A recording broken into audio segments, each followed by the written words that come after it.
y el crecimiento. En el siglo XVII los castellanos hablan, no, Potosí y Oruro subieron en su etapa de la producción de plata, alcanzó su cima, se podría decir. También, después de esa etapa, también la Nueva España tuvo una nueva producción de plata. Y en ese tiempo también los inmigraron castellanos hablantes de 13.000 a 12.000 habitantes, emigraron a otros lugares. La Nueva España fue en la etapa colonial donde tuvo su nueva producción. Y también los mitayucunas también emigraron a otros lugares. Los mitayucunas eran las personas que trabajaban en las minas. También habían entonces en Potosí empezaron a caer en quiebra algunas, por ejemplo, las haciendas entraron en quiebras. Potosí quedó con pocos habitantes en ese entonces. Y bueno, el departamento de La Paz tuvo mucho más habitantes. Bueno, tenía habitantes, 40.000 habitantes, contaba con 40.000 habitantes. Después con el tiempo, aunque emigraron al de La Paz, no descendió, por el cual era uno de los departamentos que contaba con muchos más habitantes. También estamos hablando de 40.000 habitantes, y demás era la zona donde estaban los aymaras, los indígenas. Luego, después de eso, con el tiempo pasó que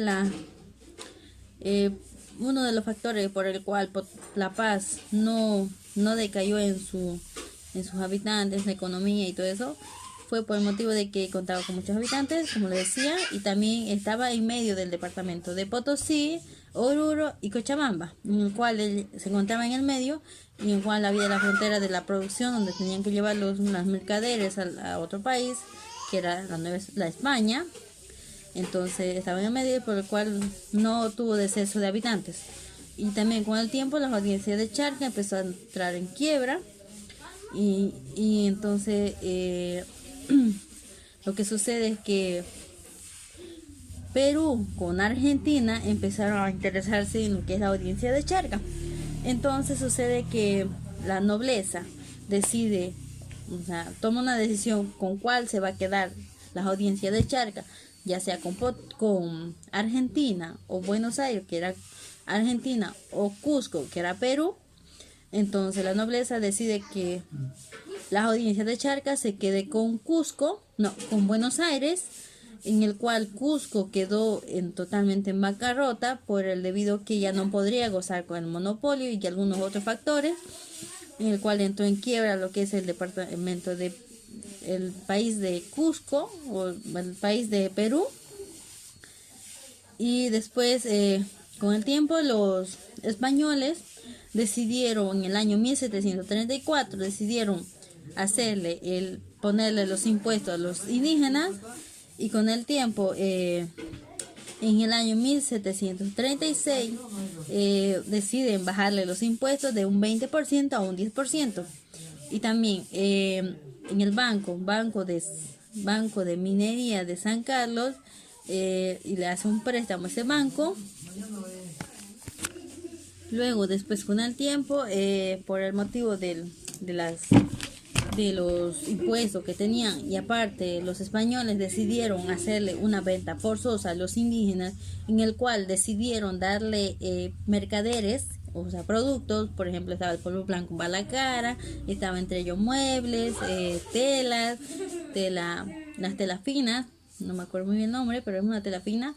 Y como también había la mula, decidieron darle esos productos, en el cual ellos prácticamente le obligaban, le daban productos que ellos no necesitaban.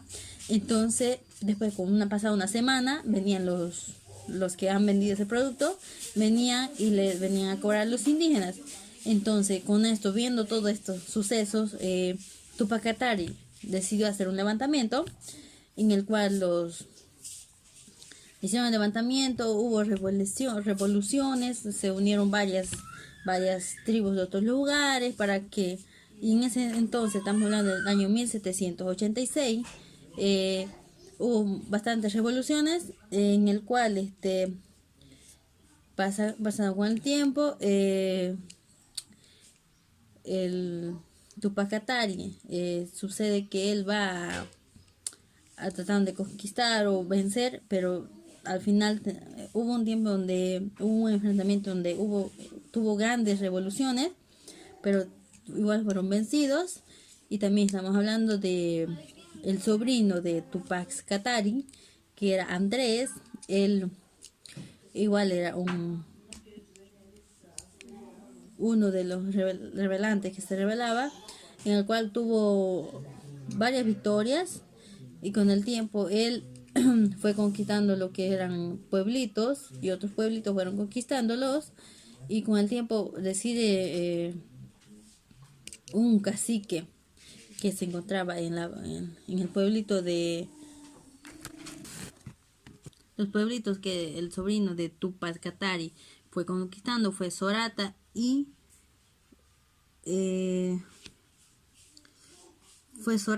después con el tiempo un cacique, bueno, no era cacique, tenía un cargo importante en ese entonces, pero no era curaca. Las personas curacas eran las que tenían una autoridad elevada, pero él no era curaca. Entonces, pero él decidió juntarse, hacer su levantamiento.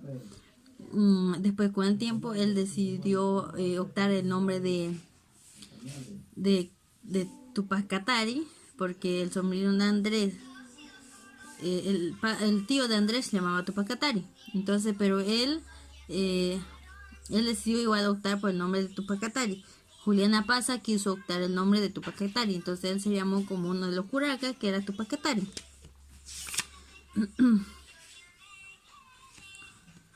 Una de las grandes revelaciones donde tuvo lugar fue en Cusco y Charcas, es donde hubo las revelaciones más grandes. Estamos hablando del año 1780. Y en el departamento, en ese entonces también en el año 1730 hubo también un gran levantamiento, que fue el de en Cochabamba, fue optado por Alejo Calatayud. En el año 1650 pasa que es el periodo en Charcas estaba denominado por los temas barrocos. Ya con el tiempo empezaron a surgir las pinturas, y entre medio de ellos surgieron personas indígenas, con lo cual en ese entonces era algo sorprendente, porque mayormente las que realizaban las pinturas eran personas de clase alta, clase noble, los españoles y de otros lugares, pero en ese tiempo igual empezaron a surgir personas indígenas. Después de las rebeliones donde hubo al grupo de Tupac Katari empezó a unirse los mestizos, pero la batalla final, el punto final que le da a todo esto es la victoria es de los criollos. Y también hubo un tiempo donde a los opresores se los denominaba con el nombre de su intendente, y así. Y es así que pasaron todo esto, pero el golpe final que le da a los españoles, las rebeliones que fue de los criollos, sí, los criollos le dan el punto final. Y eso fue mi exposición.